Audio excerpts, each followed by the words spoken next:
And of course, once again, just revisiting the Garissa terror attack, of course, we want to move on as a nation. And tonight we celebrate the life of Kimutai Cheruiyot. He is a survivor of the terror attack on the Garissa University College. Kimutai, thank you so much. We're so happy to be with you here this evening. Take us back to that day, Kimutai. What happened?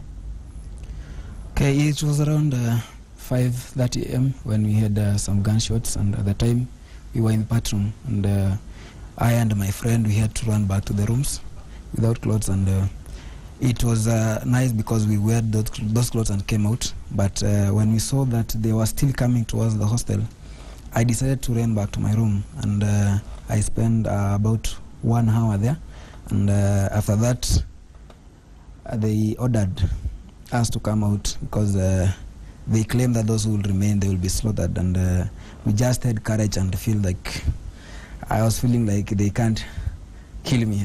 I must go out and fight as a man because I had that courage. You came out and fought? I came out, but unfortunately we were ordered to go to the second floor where there was a space and some other students were forced to be there.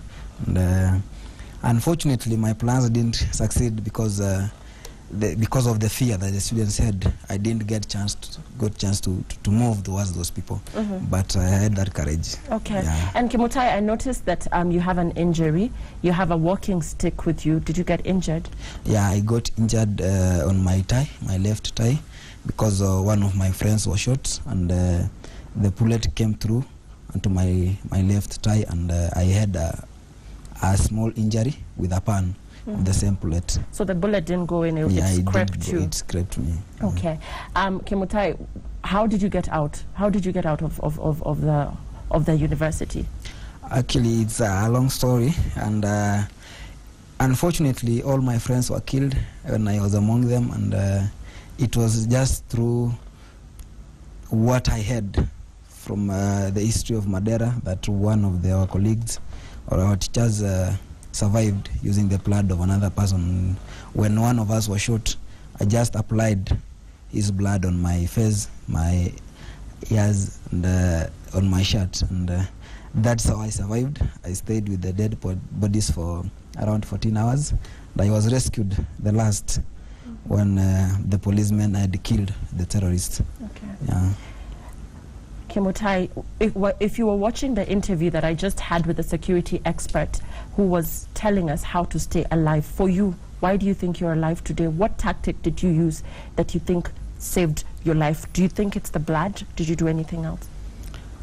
Okay, what made me to be true is I think if we are keen, we have to learn through experience of other people.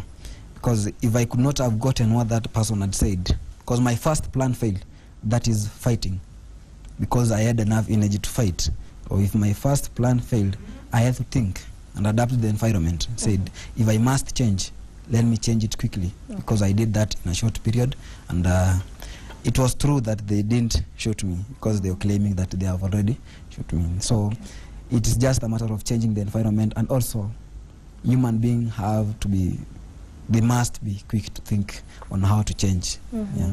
Okay, Kimutai, so we want to move forward, and we celebrate your life, and of course I'm sure your parents and all the people that care about you are so happy that you're with us today. But let me ask you what your thoughts are now on life going forward.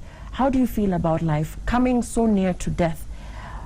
Has this given you a new perspective on life? What are you feeling about life in general? Yeah, my life now is, I think I'm beginning a new life currently, and I feel good, and I know I had some visions. And for sure I'm a powerful politician, and I knew that one day, one time, we'll lead this country and we'll get things go right. I think with my visions, life must go on, and I'm going back seriously on my studies. And I think I'll pursue. I must get what my dreams, or where my dreams are. Okay. Yeah. And I'm sure you will become that powerful politician, Kimutai. Thank you so much for your time this evening. Are you undergoing any counseling? Are you talking to somebody? Of course, this was a very traumatizing experience for you. Yeah, I've been talking with people, but to some extent, because I had many friends. I'm the former student leader there, and I had many friends. I know most of the people, but to some extent, I can see them. I can see them on my eyes. I can see them being shot, and I feel it. But to now, we have no counseling.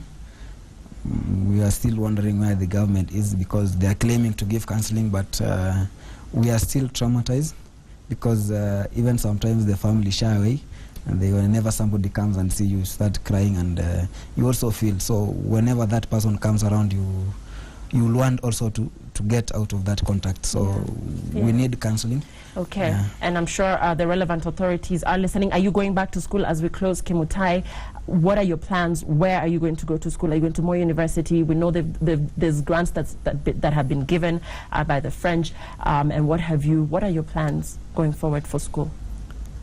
Okay, as per now, I think, to my view, we had requested if the university would give us also a share on to decide where to go. Okay. Because learning in the same environment with the same colleagues, you'll find that some of the lectures or the lecture rooms are full, so it will be difficult. Okay. But you'll try and cope with it. And I think for now, I'm preparing to go to Moi University and see what will happen there. Give me a high five. I celebrate your life. I am so happy that you are alive and well. You're a brave young man.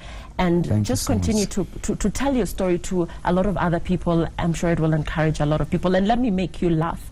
Kimutai is with me in studio, and I want him to watch the Truth Meter with me, because it will probably take his mind away from what he experienced. Now, it's good manners for a visitor to at least learn how to say hi in the host language. And US President Barack Obama seems to appreciate this, well, judging by his Rastafarian speech in Jamaica.